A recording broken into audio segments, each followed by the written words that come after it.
c'est Olive, Tiny Saguaro. Aujourd'hui, je vais essayer de vous présenter le lion noir de Nagai. Nagai, c'est une petite ville genre au nord-ouest du Japon. C'est lui là. Il est cool. Il a des dents en or, un peu comme les rappeurs dans les années 2000. Des poils dans le nez, comme les vieux pépés japonais, genre dans les mangas. Il fait des regards flippants comme ça. Parce que le lion noir, c'est un mec qu'on respecte. Le lion noir, déjà, faut savoir que c'est un lion chichi. Les lions chichi, c'est les lions qui gardent les temples. Souvent, on peut en voir deux à l'entrée des temples, pour éloigner les mauvais esprits. Il y en a dans plusieurs pays d'Asie, il y en a en Chine, en Corée, en Thaïlande, au Cambodge, etc. Ils sont différents dans chaque pays. J'aime trop celui de Corée, c'est celui-là. Il s'appelle Bukchung. Regardez-moi ce BG, on dirait le mec de Max et les Masty Monstres, il est trop stylé. Les lions chichi sont apparus en Chine et en Asie. À l'époque, il n'y avait pas de vrai lion. Pour eux, c'est complètement une créature imaginaire, une créature hybride qui est un mélange de cerf, de chien, de loup, d'ours, de kirin et d'autres trucs. Donc au Japon, il y a des lions chichi un peu partout et en général, ils sont rouges, ils sont comme ça. Mais ceux de Nagai, ils sont spéciaux, ils sont noirs comme ça et ils sont vachement plus longs.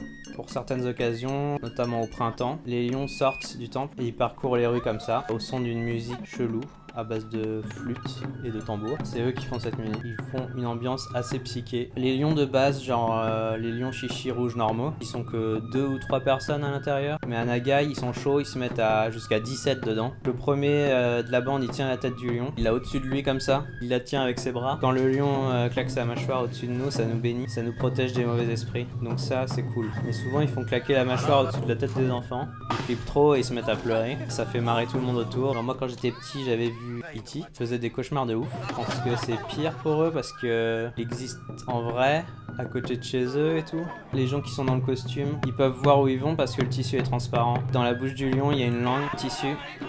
Et le mec il a sa tête derrière. C'est pareil, la langue elle est en tissu transparent, donc il peut voir où il va. Et après la parade, donne la langue aux femmes qui ont envie d'avoir un enfant. Ça apporte la fertilité. Les danseurs, ils font des petites chorégraphies acrobatiques assez poussées. Mais je pense qu'à la fin de la soirée, ça doit être un peu moins maîtrisé. Parce qu'il y a une tradition avec le lion de Nagai, c'est qu'on doit lui faire boire du saké.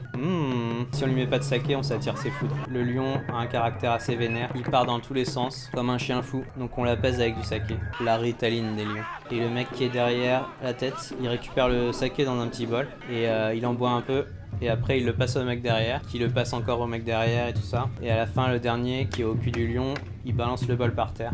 Qu'est-ce qu'on a? On a une chenille de mec bourré. Un peu comme quand on fait la queue leu dans un mariage. Le lion chichi, c'est un peu un chien fou, hein. Il fait n'importe quoi. Alors faut quelqu'un pour le maîtriser, quelqu'un pour le guider. Et il y a un mec pour ça. Il s'appelle le Keigo. C'est lui. C'est un mec qui est là, il l'accompagne, il le dirige. Et quand le lion part en couille, il le maîtrise. Il a un bâton comme ça. Ils sont en mode catch. C'est des mouvements de kabuki qu'ils font. Il y a un truc assez cool, c'est quand des fois, genre, le lion il refuse d'avancer. Et il met ses pieds comme ça, à 45 degrés, genre j'avancerai plus. Le Keigo, il lui plie les genoux avec son bâton.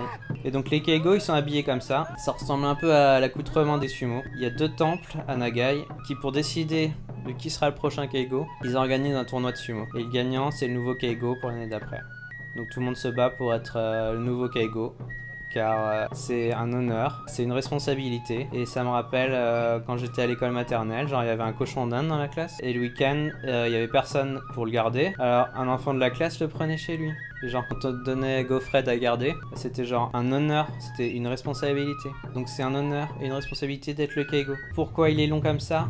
C'est parce qu'il est inspiré d'un dragon. Unohana était une princesse. La fille d'un seigneur qui avait un château, tout ça. Et ce seigneur, il a perdu une bataille contre 2 ennemis. Qu'ils allaient se faire prisonniers. Alors du coup, normal, pour éviter ça, la princesse, elle se suicide. Quand elle saute dans la rivière et elle demande à ses serviteurs de faire pareil. Et comme ils étaient plutôt bien formés à leur métier, bah ils sautent aussi.